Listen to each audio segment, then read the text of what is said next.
We can't pay you, but the Philadelphia Phillies. So yes. Yeah, I know. Well, it was organized in California. It had nothing to do with the Phillies. Okay. People throwing the thing. And that's another we can get. People start saying, oh, but you'll get great exposure. Yeah. I'm sure bands hear that all the time. Yeah. I love because my house mortgage is 2,000 exposures a month. So good thing.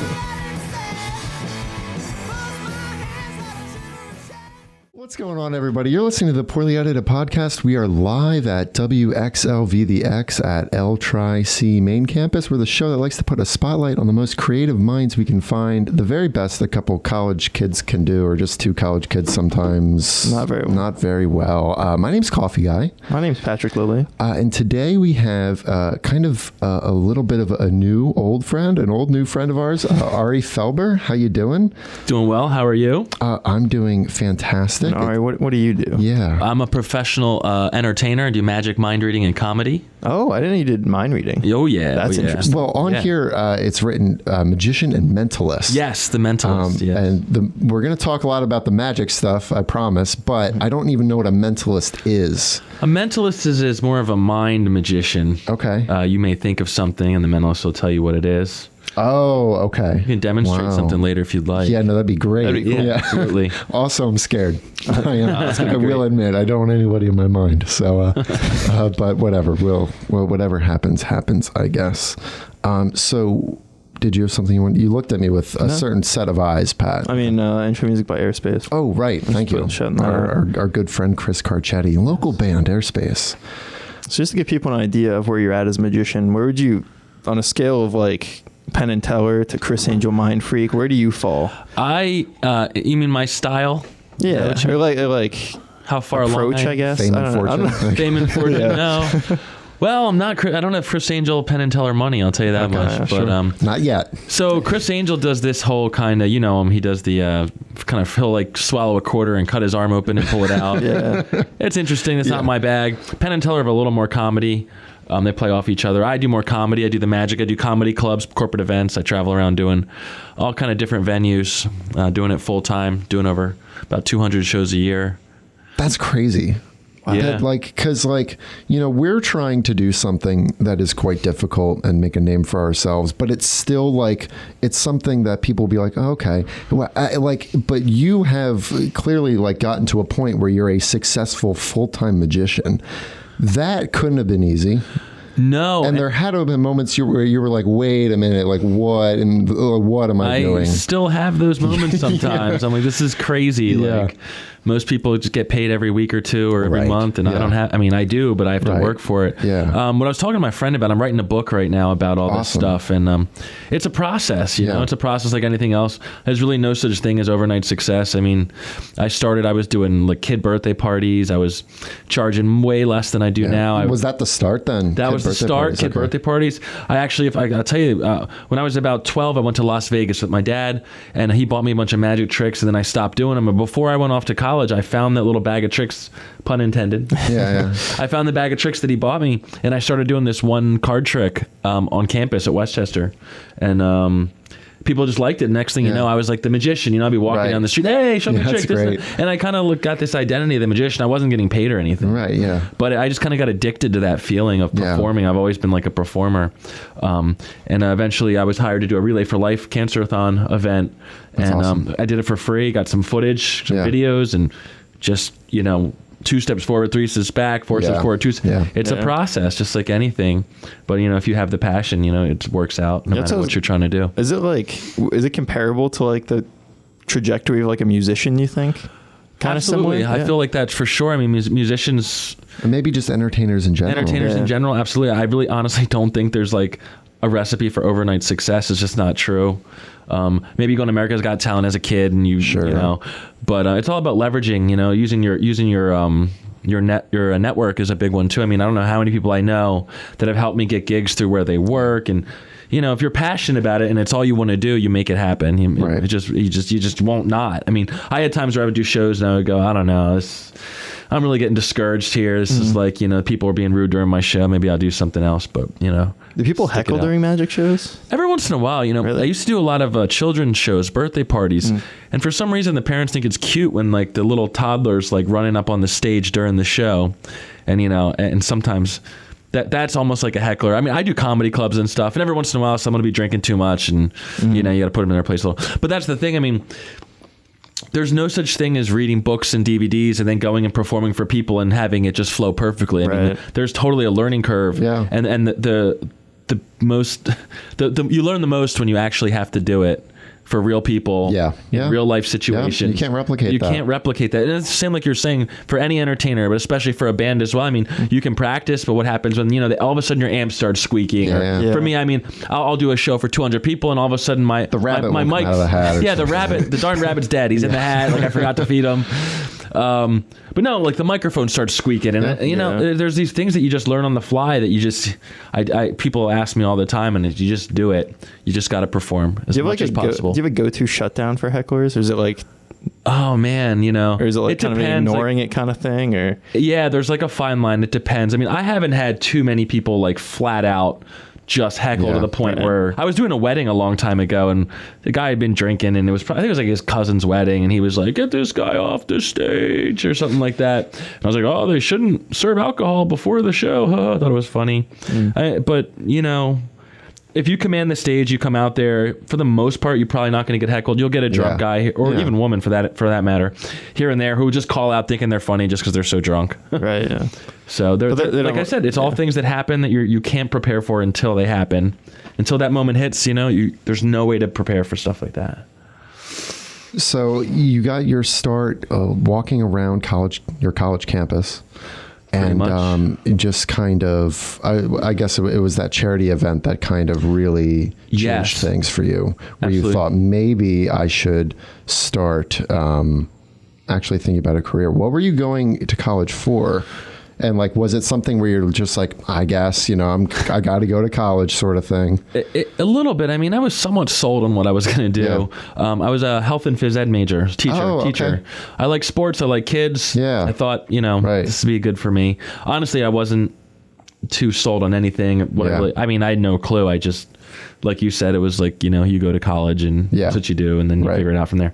So but like I did that Relay for Life, and I did it for free. And then after the show, I took my little $200 camera that I had bought, and I filmed the lady and said, "Hey, can you say something nice about me? Like I'm a magician." And she did. And so then I could start sending that to other people and stuff like that. At one point, restaurants actually have magicians. I don't know if you knew this, if you've ever seen this before. Oh, okay. It's called a strolling magician. And they'll have them go around and restaurant for about 2 hours every once a week or so.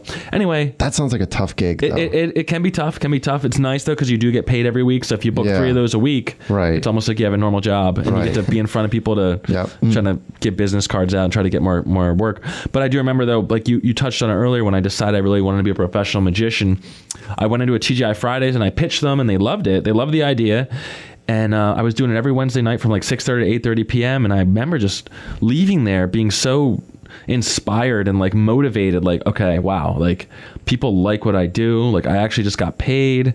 Like this would be awesome if I could just do this. That's a crazy feeling when you're like holding the first paycheck or whatever. It's crazy. Like, me and my friend joke about it all the time. We're like, we just got paid X amount of dollars to do card tricks, basically, to like just walk around and be kind of the life of the party. I'm like, so it's pretty wild. Like sometimes I literally pinch myself. I'm like, this has to be a dream. Like 200 shows a year. Like, well, it is one of the most bizarre things, because like even, it's related to other entertainers, but there's just like this big network of everybody knows somebody who's in a band, but it's like you're going on stage and you're just tricking people.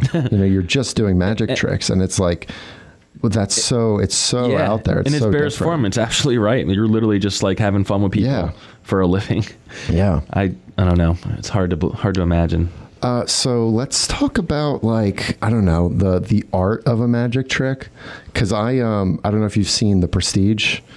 Parts of it. They kind of break down, so this is one of my favorite movies, and I don't remember, like they break it down into like 3 parts. It's like, it's something like, Llizzy, do you know this? You haven't seen this movie? What? It's like they like establish it. Right. It's like the establishing, and then there's like the turn, and then there's the prestige, where you're supposed to like bring it back or something like that. I wanted to know what the process of kind of your approach to doing tricks is what I was trying to get at there. Well, yeah, I mean, I hope I'm answering your question. What I do is I find a trick and I decide something that I'd like to do. If it's going to be funny or if it's going to be serious, it's going to be like scary, whatever it is. And then I'll practice it to the point where I'm pretty darn confident, like I'm going to do it right. And then I'll try it out on I typically try out new tricks on a show that doesn't pay as much. Right. Yeah, or somewhere where if I do mess up a little bit. It's just like comedians. Cause these stories will come out where they'll a famous comedian will bomb a show or something. And it's like, that's part of the process. Yeah. Oh my gosh. You have to test that new material on a real crowd. There's no, like we were saying, there's no way around it. I mean, it's kind of a silly saying, but it's pretty true. They say, the master has failed more times than the beginner has ever tried. And that's true. absolutely true. And it's true. Yeah. And it's there's really no way around it. There's just no way. Nobody is going to be 100% best show ever every time. It just won't happen. Right. Musician will tell you that. I'll tell you that. Anyone who performs, it's all learning experiences. And I used to get really discouraged, and now I just try to use them as learning experiences to get better.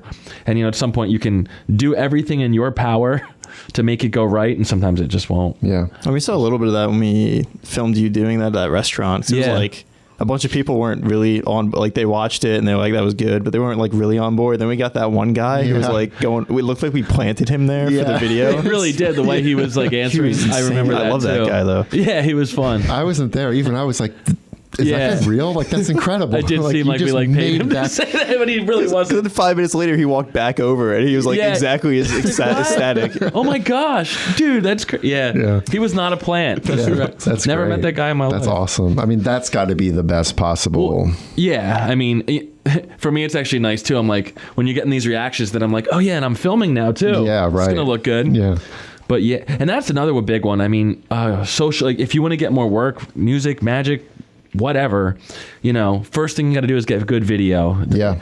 Because the first thing clients are going to ask you, if they have to actually pay you a good amount of money, if they're only paying you a small amount of money, maybe they won't care and they'll just go, oh yeah, magician, you do this and that, sounds great, whatever. But if you're getting paid an amount of money, performing for a company, a corporation, there's a lot of red tape, so they want to know what they're getting. So you need footage, and how do you get footage? You have to perform to get footage. Yeah. So in the beginning, my advice would be, and what I did is I performed for free until I got enough footage it was bad footage. Yeah.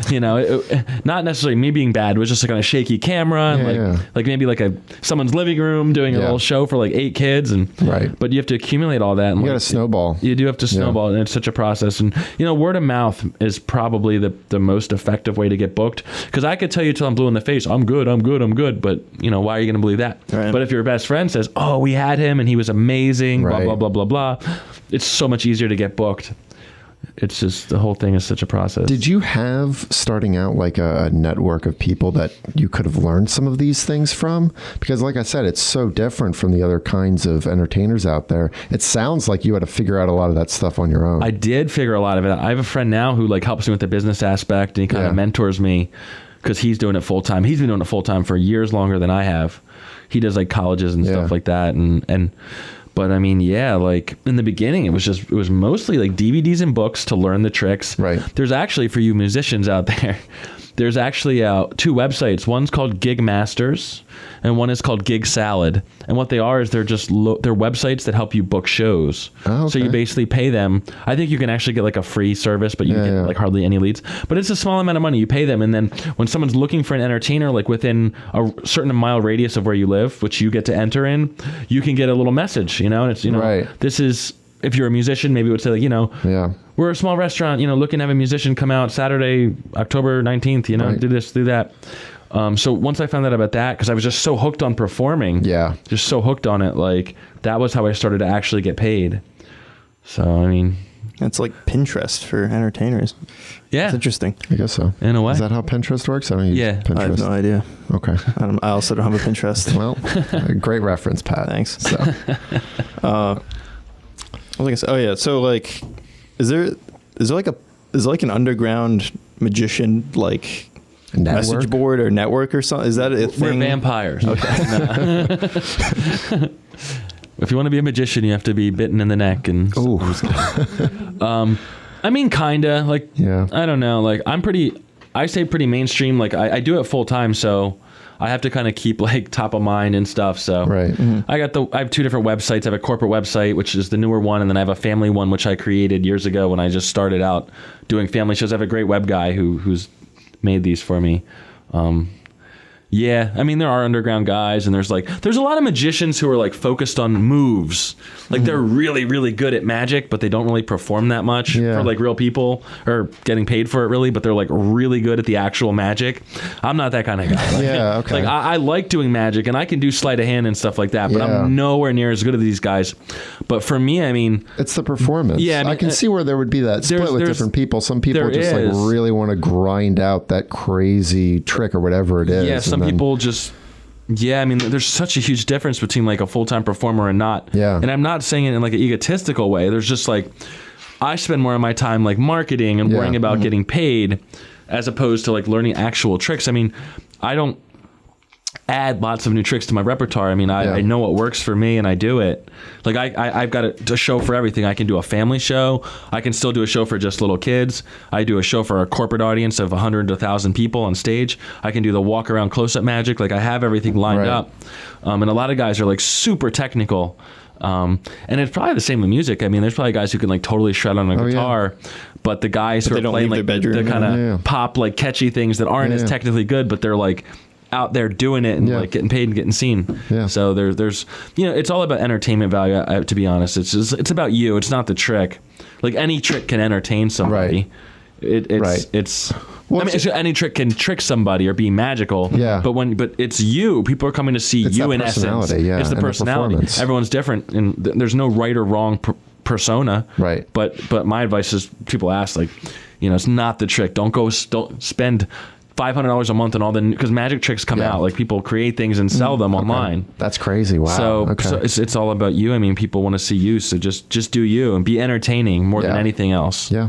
Totally more important, I think, than, being sleight of hand master. Yeah. All right. We're going to be right back. We're going to go to break real quick. When we come back, more magic, I think. And we're back. The Poilated Podcast. Have you ever done a magic trick, Pat?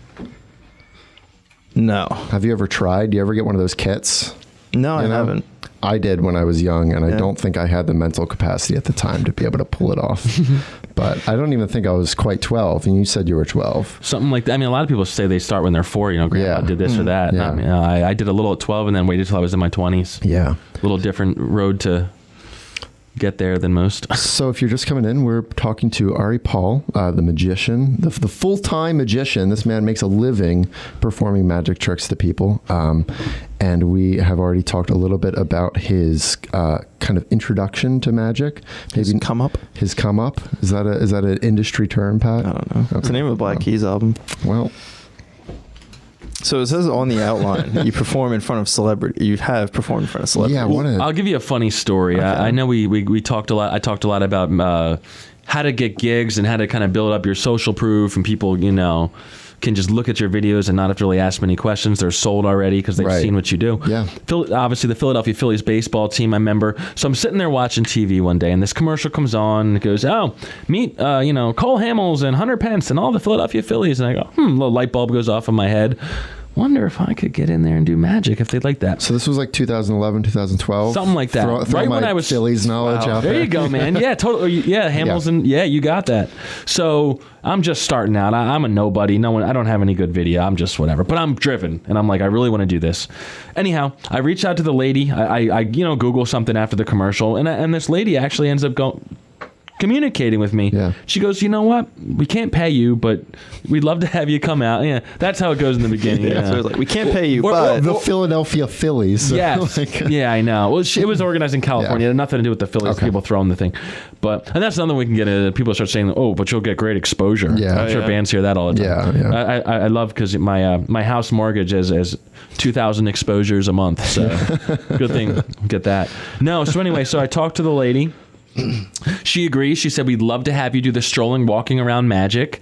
It was on the Moshulu. I don't know if you're familiar. That's actually a boat down on Christopher Columbus Boulevard, Penn's Landing. Okay. Turned into a restaurant, like wedding venue. It's really fancy. Okay. I have actually heard of that. So long story short, I show up. And the lady goes, oh, hey, whatever. She goes, all the fans waiting for autographs are on that end of the boat. And all the all the players and TV people are over there. But we want you with the fans. Okay, that's not what I wanted to hear. Yeah. Whatever. So I go over to the fans. I do magic for half an hour. And I'm kind of like, you know what? kind of mosey my way over to the other side of the boat. I can disappear and reappear at the right side of the boat. Come on. Walk up to the bouncer, Oh, I'm the magician, no problem. He goes, oh yeah, go through there. Is that can you get in a lot of places by just saying I'm a magician? You probably could. You really probably could go to get all dressed up and go to a hotel and just say, hey, I'm part of the... Long story short, next thing you know, boom, here's Cole Hamels, here's Shane Victorino, wow. John Mayberry, all these Philly guys. That's awesome. And next thing you know, I'm doing magic, and I'm doing magic for these guys, and they're loving it. I got video on my website of this. I've proof of this. And next thing you know, I turn around and I realize I'm being filmed, and I'm just like, cha-ching, Yeah. So I finish doing the magic, and I run over to the photographer, and I'm like, look, man, that footage would mean so much to me. And he got it to me. And that was my video I was just sending out from there on. Yeah. People were like, want to hire you? I'm like, great. Do you have videos? Yeah, here's me doing magic for the Phillies, Cole Hamels. And then on top of it all, the producer from a TV show in Philly was at the event covering it. Wow. Okay. And she ended up having me on her TV show 5 times doing magic. That's awesome. She really liked what I did. So it's like little bits of luck plus little bits of plus hard work. Yeah. Is a recipe for it. You get a little luck, a little hard work, things falling right place, right time, taking advantage of good opportunities. And obviously the only thing is just never ever stop, never give up. Yeah. You don't give up, you win, As frustrating sometimes as it may feel. I know I've been there a million times, a gig doesn't come through that I really wanted, and I'm like, yeah. But you strap on your boots and keep going. Any other celebrities? Maybe? Yeah. Oh, yeah. Just name drop it, man. Come totally, on. Man. They're fun stories. Yeah, man. So I'm doing magic at a bar mitzvah, right? And I get there early, and it's me and the photographer just chilling, hanging out, waiting for this. It's like a real nice venue, like big time money. And here comes a Jim Parsons, Sheldon from The Big Bang Theory, walks in with his, I guess, fiance or husband.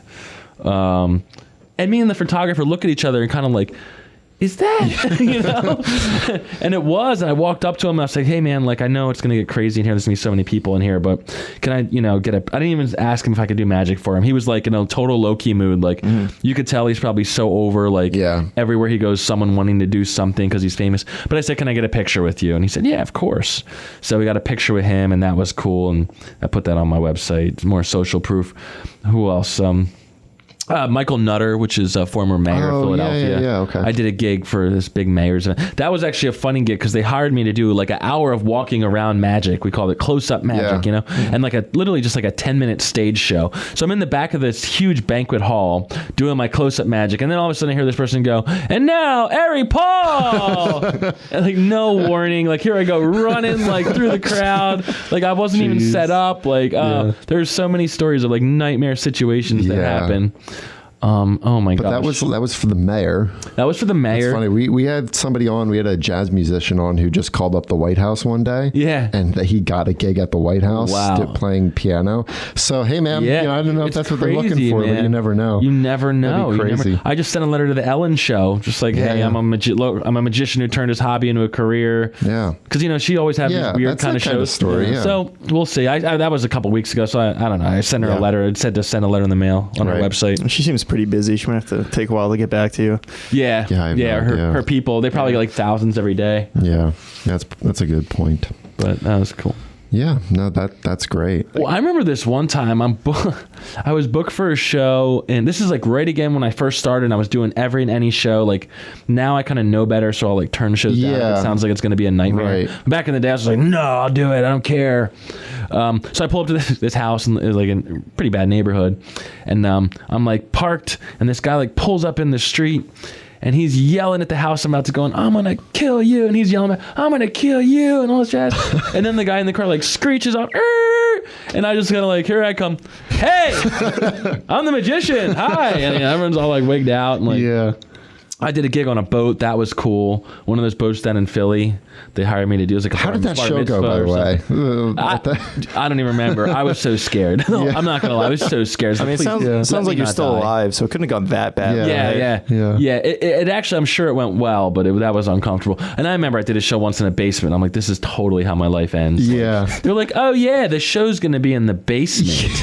I'm like, all right. Okay. There's just one bare bulb in the middle of the room. Yeah. Just concrete walls. I did it. Yeah. I can't remember like if I told this story on the show or not. I was doing this thing at a haunted house and like helping cover the story behind it and stuff. And I'm away from the rest of the crew, and two of the old caretakers, I was just with them. Everyone else is in a different room. And they're like, "Do you want to see the bloody attic?" And I'm like, "I guess so. I'm pretty sure this is how you die." Yeah. But it's like that same sort of thing. Again, it was just like one little light bulb and like scratches on the walls and stuff. Like clearly somebody was locked in there. Oh my gosh. Yeah. I'll tell you another good one is I've been hired to do magic at the airport. Oh, wow. So you know how airports are, like, they're like, it's all about security and all. Yeah. So like here I am like walking up, hey, I'm a magician here at the airport. Would you like to see some magic? So people are so skeptical, So I always have someone with me that like has to like be TSA or whatever. Yeah. That's always an interesting gig. I've done that about 8 or 9 times crazy. Now. It's weird, you just go to the terminals. Hey, I want to see magic. Do you have to like explain your trick? Because I assume if they look into a bag of like tricks or whatever, I mean, I don't know how extent. I don't know if you're just doing card tricks or whatever. But if there's like some weird mechanism that's like for a trick, would you have to like explain that, or like does that never come up? For the close-up magic, like what I'm wearing now is all I wear. Like I don't have any like crazy contraptions or anything. Sure. If I'm doing like a show every once in a while, I have to bring in some big stuff. But I mean, for the most part, and as a magician, you're not supposed to really explain, what's really going on. Right. Yeah. I mean, I used to carry, man. I would go around like when I first started, and I'd have like 3 decks of cards for different things, and like all these coins for coin tricks, and like just total. And now like I'll do a gig, man, I got like a deck of cards, like a rubber band. I do a couple tricks with my phone. That's great though. And a wallet full of some tricks, and that's it. Like I've totally downsized. I mean, in the beginning, they say it's better to, be able to do like 15 tricks like completely really awesomely well. Mm-hmm. And then as opposed to be able to do 100 tricks, but just kind of, so at it. Yeah. And when you do it full time, it all changes. Like in the beginning, I used to try so hard just to be a good magician, and now I just perform so much more like a business person. Like I'm not trying to be like, I'm a great magician. I want to be like, hey, this magic is great, but that's me, and that's what I do for a living now. Yeah. So you should hire me, right? Not because of my magic, because I'm a businessman, and this is what I do. That's something that I think a lot of people kind of struggle with too. Was it hard for you to kind of maybe give up parts of it because you needed to reach a certain direction? Absolutely. I felt like times I would feel like that initial like little kid like what am I doing? Being a performer guy died slowly and and turned into like having to be like a business person. Yeah. Like going to meetings and corporate meetings and going to the hotels and meeting with the the like general managers and stuff like that. Like it used to be just so cool. Like I wasn't worried really about the money at the time when I first started. I was just having so much fun, like doing little Billy's 5th birthday party. Like it was fun. And now it's like I'm worried about contracts and like I need an invoice and I got to send these people my insurance documents. And, all of a sudden they say that, they want to change the date on me. Oh, and the last second, hey, can we change the time on you? It's like, it's a job. It really is. And it's fun. Don't get me wrong. But like the actual performing tends to be the funnest part now. Like that's the fun. Like the actual technical work is the fun. And then the behind the scenes is, it'd be nice. I don't really mind the marketing stuff, but it would be cool to just like every year, just have like a schedule for the whole year, Right. And you just know when you're working and that's that. Yeah. So that gets a little challenging sometimes. And then it will get slow. So my buddy said that, if it does get slow, take that time to work on some new routines or just, or read a book on marketing. So just kind of got to keep full steam ahead. All right. We're going to go to a break real quick, but we'll be right back with more magic. This podcast is sponsored by Relevant, a location-based mobile network personalized by your interests. Customize your news feed to consolidate all the information you care about all in one place to quickly and easily find what's relevant to you. Find out what's going on in your local area and reach your community from the palm of your hand. Relevant is available on iOS and coming soon to Android. Be the first to know with Relevant. Welcome back to Poetic Podcast. Live Ari Paul on WXLV, the X. The X. And so we're here with Ari Paul. He's the magician. He's our magician. The magician. He's the magician of the Poorly Edited Podcast. So let's talk. Maybe in a little bit we'll do some tricks, but right now I want to talk about just tricks in general. Maybe like the one that always blows people's minds the most that you do.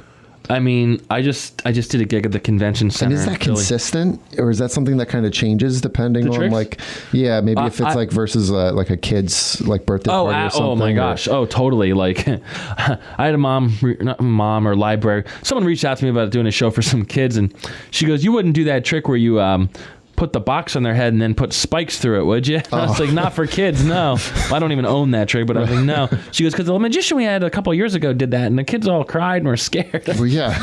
But no, I mean, it's different. There are totally tricks you can adapt. Like I do a trick with ropes, and I could do it for like a corporate audience, and I could do it at a kid's party. But no, I got different boxes, a couple different boxes.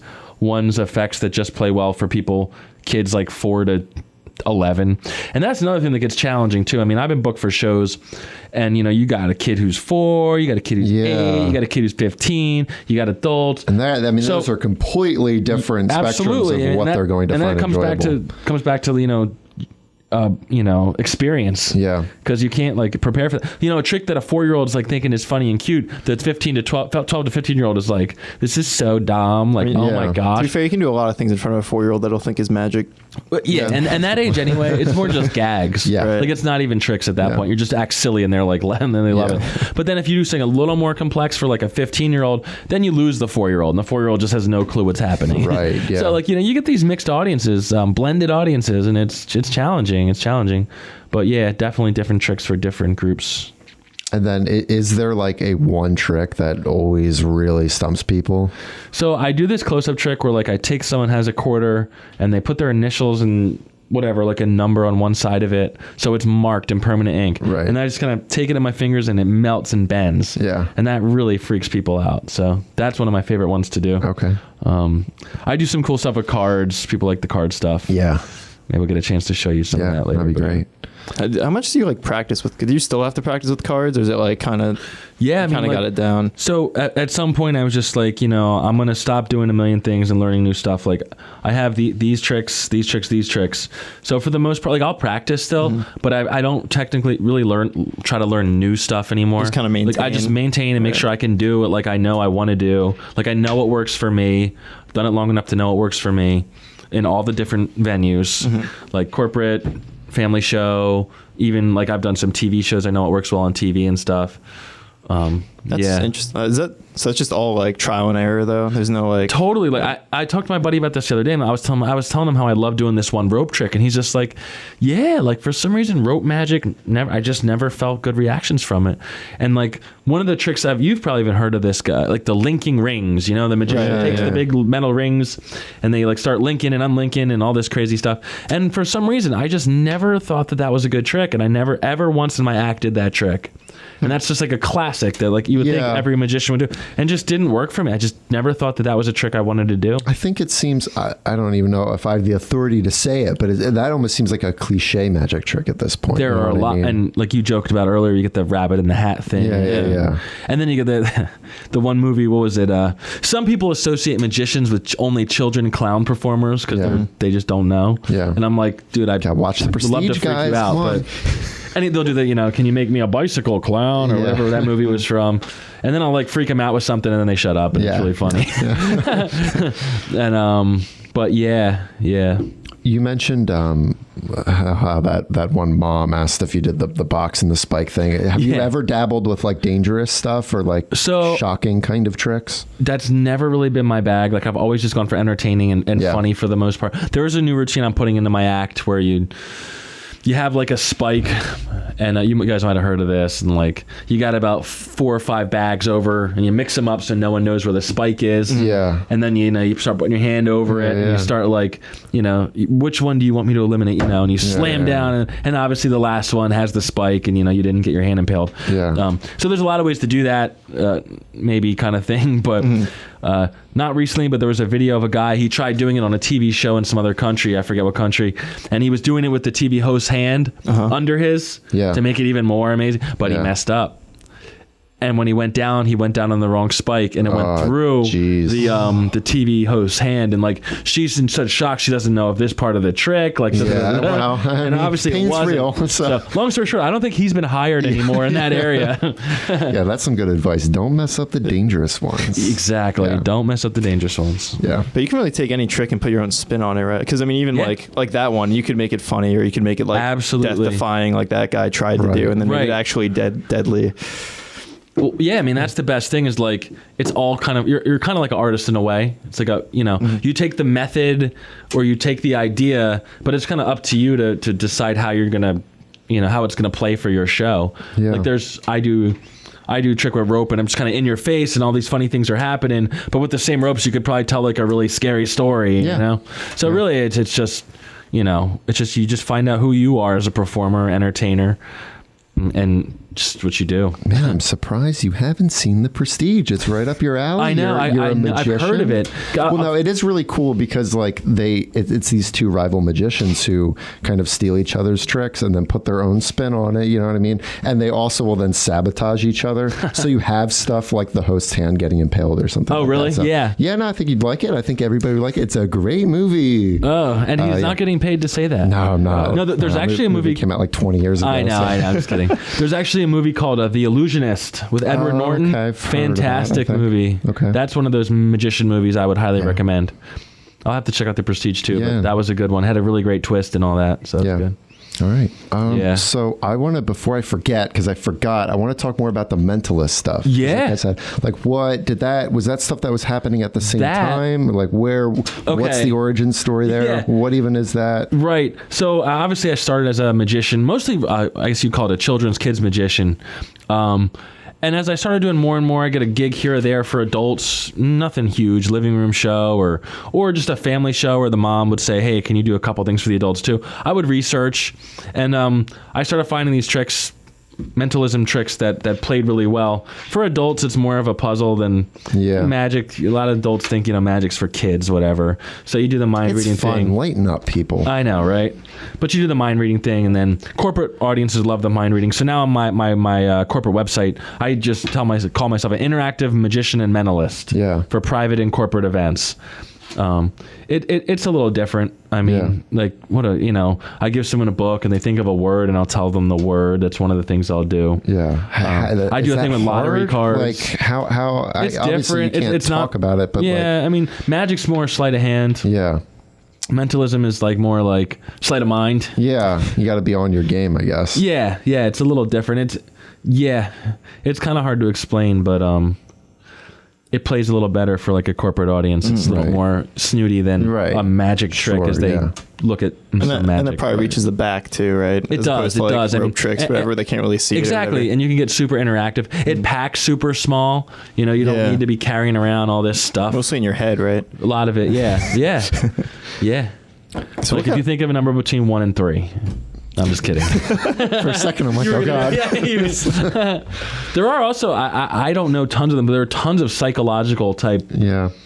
For instance, if you ask someone to think of a number between 1 and 10, typically they'll think of a 7. Sure. Yeah. There's like tons of things like that. If you tell someone to think of like an odd number, both digits are odd between 1 and 50. But they're not the same digit. Like 33 wouldn't work because it's 2 threes. Right. Typically, but that was the first one I thought of. Yeah, I know. But if you tell them that you can't have 2 of the same number, they usually go for 37. I was going to say 37. Yeah, see, there's things like that. I couldn't think of another odd number, honestly. I was stuck on 33 still. Yeah. So there's stuff like that. And I mean, there's books, there's literature. It's not like some people come up and they go, well, how did you learn this if magicians can't like reveal their secrets? Like, bruh. Yeah. No, and I'm like, that's just kind of like a wise tale. I mean, library. I've had kids, they come up after the show. Like I said, I do a lot of corporate now, but when I was doing a lot of birthday parties, where can I learn how to do? I want to be a magician. And the local library, man, they usually have like a book or two. They'll literally have tricks in it. Yeah. That you can learn. Yeah. There's websites. I mean, you just do a little research, and there's tons of outlets to. It's not as like these secrets aren't as guarded as the stereotypical like society always but the magician can never it's kind of nonsense. If you have the drive, and just like the music thing, like you learn the song, you learn the trick, it's pretty similar. So how long do you spend learning tricks? Like how much of that do you have to kind of schedule for? Yeah, like I said, a lot of my scheduling now, like today I was in my office, I had to send a couple contracts out today for some doing a show for Pico, the electric company, so they needed a new contract, and doing I did just, however, learn 2 new routines to go in my corporate show, and that took me, I was literally practicing them for about 3 days. Wow. Just like making that my priority of those 3 days to like get that down. And then once you break it in, like once I break in these new tricks, it gets easier. Yeah. I kind of see what points get a good laugh. I kind of see what points I maybe probably could do better at. So it's all about easing it in, you know. I'm always really nervous to like try a new trick because I've never done it. Right. And, like I know what works for me. Like I want to just do that. But then I'm like, all right, I got to do this because like I know it's going to be good. It's going to take like 3 to 4 performances until I'm like really confident or know exactly how it's going to play. But there's still a lot of time involved in the actual craft. But I find once you're, you know, it's a business, a lot more of your time than when you first started, just having fun doing tricks, and it kind of substitutes that for I mean, for the business it's stuff. a necessary evil because you still get to do the stuff that you love. Yeah, and that's great, and it's still fun. Yeah, like, it really is. It's still fun. I mean, a lot of people, you know, roll out of bed at 6 a.m. It sucks. Yeah. I don't want to do this. Yeah, you know? you don't gotta but like, tell me. I'll have like 3 show day, and I'm like, all right, it'll be a long day, but let's do this. This will be fun. You know? I literally last month I had a Saturday with 4 shows in one day. Wow. So that was wild. And I mean, it was kind of nice because they were so back to back that like literally the second I showed up to the next one, I would set up and start. Like some days I'll have a show, say it like from like 11 to 12 and then like 6 to 7. Yeah. So here I am. I can't go home because I can't really relax and do anything. But then I still have to kill time. So those days can kind of be a drag. So it's nice to kind of try to like fit in one more in the middle of the day. And yeah, it's what kind of so we talk a little about movies, but do you like consume any like magician media, like Penn and Teller Tell a Lie or anything like that, or is it? You know, I don't even get into it too much. I know there's like everyone thinks they're so clever when I'm performing. Oh, you know, America's Got Talent. Like it's not really my bag. And they go, you know, have you ever seen this show? And they're not being rude, but it's just like everyone says the same thing. Get so used to it. Yeah. But there's some cool magician shows. The Penn and Teller Fool Us show is actually really cool, I think. My friend's been on there. Really? But I don't know. I'm at the point where like I just want to make money at it and do that, and that's more important than anything else. Like I feel like in the magic community, I'm not like some household name where everyone knows who I am, and I don't really care. Like for me, it's just more important to keep consistently booking shows. That's the most important thing. Yeah, that's it. Yeah, I mean that makes sense. Yeah, it's a good place to be as opposed to somebody who's been like trying to figure out the spike trick for 10 years to perfect it, and then and that's like all they do. Like I'd much rather be unknown and successful than like someone that everyone knows, but like behind the scenes isn't really doing much. Yeah. And just saying. On that note, we're gonna go to a break real quick. When we come back, we'll have more magic, and we're going to do actual magic also, believe it or not. Zach is going to do a lot of magic after this break. Yeah, the past 45 minutes I've been learning magic tricks. So, and we're back with the Put It Podcast. Ari Paul, magician, actually going to do magic. Are you ready, Zach? I'm ready. All right. Yeah? What are we doing here? Because I actually wasn't paying attention during the break. Yeah, we're just going to do a little magic. Okay. Should I stand? We'll probably just stay there. And if you want to move the mic a little closer to your mouth. Yes. Well, the question is, do you like money? I enjoy money. Money's good. Yeah. It's a love and hate relationship, isn't it? Okay. How much money did you see there? It seen that. Kind of looks like it was $5. How much was it? $5. Oh, look at that. Look at this. Man, 20, 40, 60, 80, $100. And I don't. But let me tell you the good news. Can I tell you the good news? Yeah. It works with your money too. Okay. Now, it takes about 10 to 12 business days. Okay. That's fine. That's so fair. You should probably just give me your money now. Okay. And then we'll have to meet somewhere. Okay. Minimum of $1,000 tonight. Okay. I can tell you're not going to do it. I can tell. That's all right. That's okay. Don't worry. No worries. You'd be surprised. No one's ever done it. Okay. You know what though? Try this. Think of a number between 1 and 100. Don't tell us what it is. Think of a number between 1 and 100. Okay. Both of us do this? Or just... I'm going to do it with the... Yeah. Yeah? Would you be amazed if I wrote down your number? Probably, yeah. Guess what? Okay. So would I. I can't do that. I'm not that good. I will try to write something else down then. Now think of a number. And I'm not even going to show this to the camera yet. because I don't want to ruin the surprise. But I did write something. I'll put it there. Don't look at it yet. Okay. But I've committed. I'm not looking. What I've written, there's no way I can change it because I'm here. Right. And it's there. For the folks listening, that's true. He has Yes. passed I just the wrote paper something down on a away piece of from him. paper. I promise he can write anything on it. Yes. And now, seeing as that's been done, tell us, what was your number? I'm going to show you something. My number was 55. Scout's honor. Yeah. And are you familiar with an iPhone? Yes. Somewhat. Yeah. Can you hit the notes button? I'm asking him to press the Sure, notes button sure. on my phone here. Fantastic. Up. Oh. Now look, one of the notes says celebrities. Why don't you hit that button? Okay. It's a random list. And also, just by the way, I can see the last time he edited it was yesterday. So How about that? Man. And I could, you can see it's a list. It's a don't list like of where 100 this is people that going. are famous. Yeah. Okay. It really is. They're all celebrities. yeah. Scroll Yeah, through yeah. it. Make sure every single name and number is different. That's important. If they were all the same, that wouldn't be good at all. they're definitely all very different, all Very 100. good. The names and numbers. Whom is at number 55? Leonardo DiCaprio. And then all the other names and numbers are different. Confirmed? Confirmed. Fantastic. And you landed on Leo DiCaprio? Yep.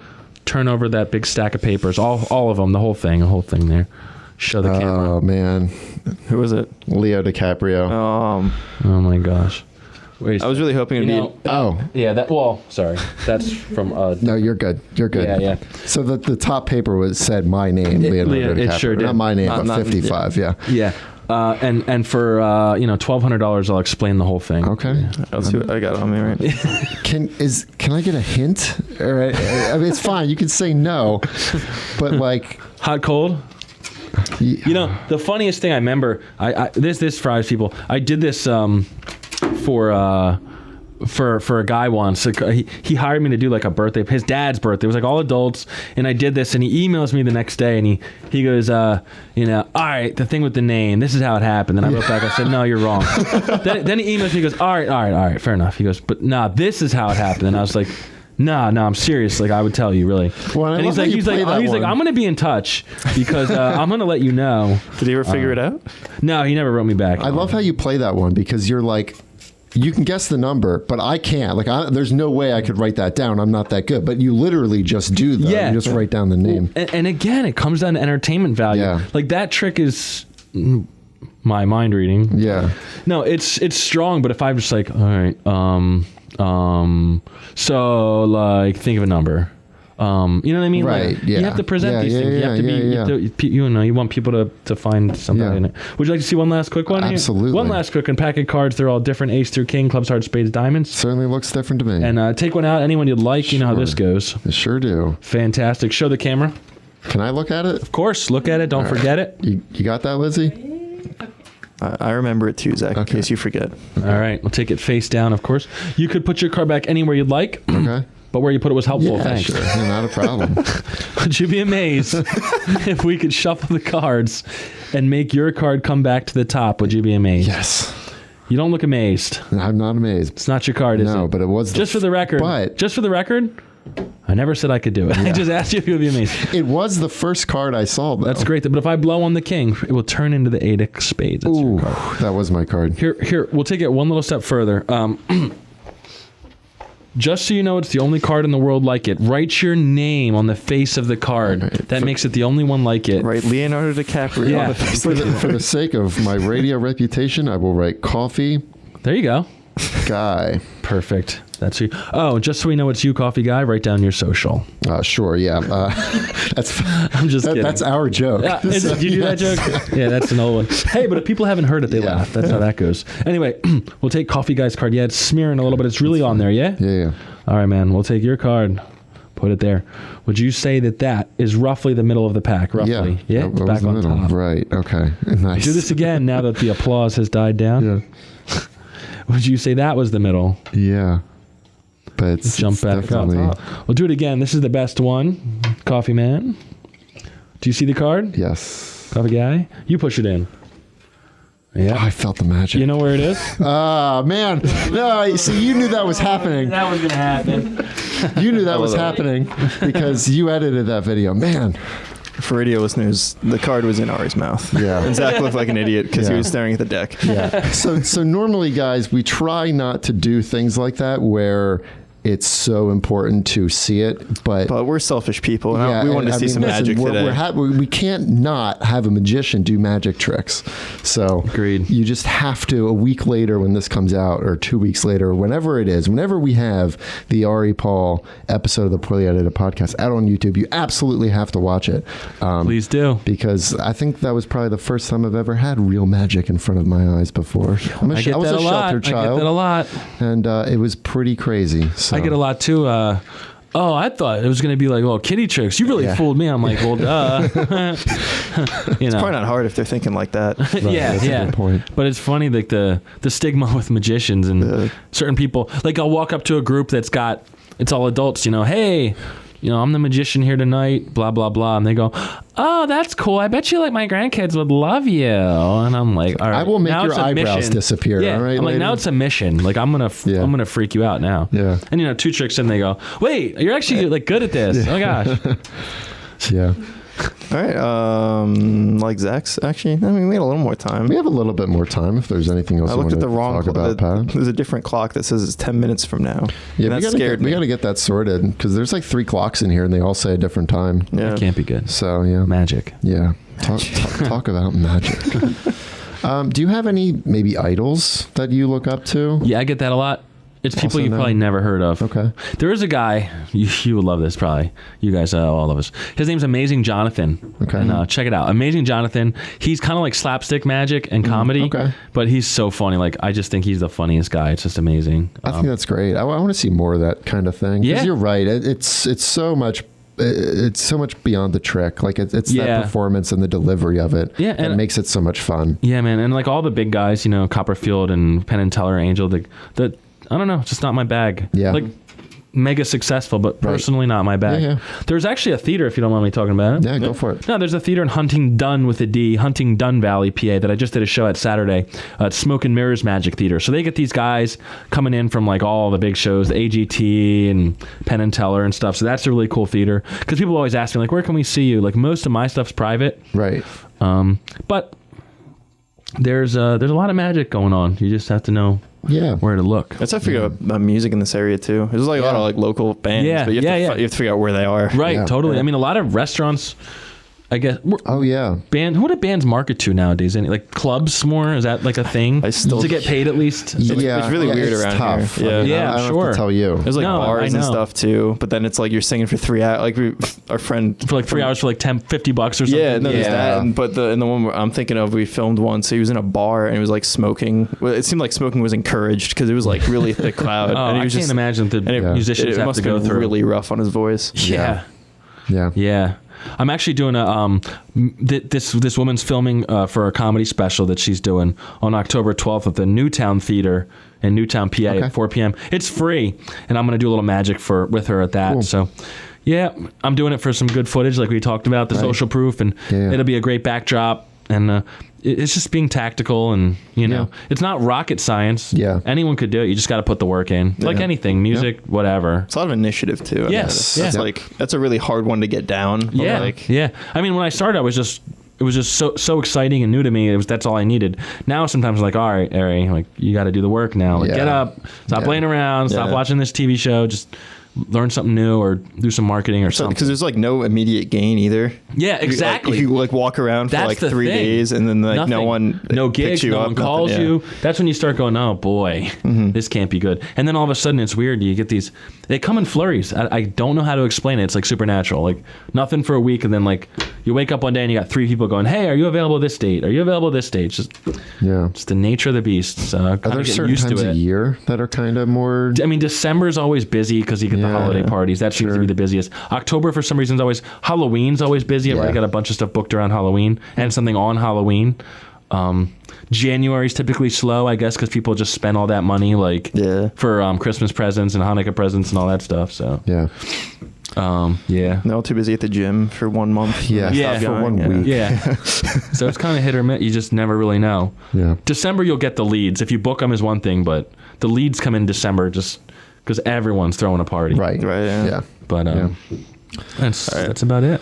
Now it's really the end. Yeah. Thank you so much for coming by and taking some time out of your busy day. Thanks for making Zach feel like a child again with some magic. No, that was a lot of fun, man. Thank you. Yeah, it was I appreciate fun. that. Actually, you guys.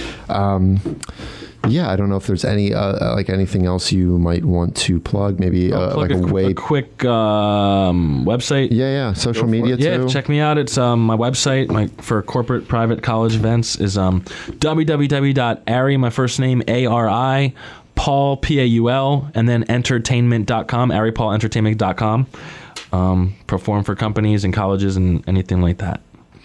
Awesome. That's about it. Check out youtube.com/latitude12 for all our past podcasts if you're interested. Yeah, no, definitely. If you're only listening live for some reason, you have to watch the actual magic happen, man. You can't just listen to it. Come back in 2 weeks, guys. Yeah. And, we have all of our old podcasts there, so you can check that out. If you really like listening live, we're live every Monday from 4 to 5 on WXLV, the iHeart Radio. And I don't know if there's anything else we want to say. I think that's it. Okay. Thank you, Ari, for coming on. Guys. Thank you so much. Of course. Have a good night. Intro, outro music by Airspace. Check them out on streaming platforms. Good night.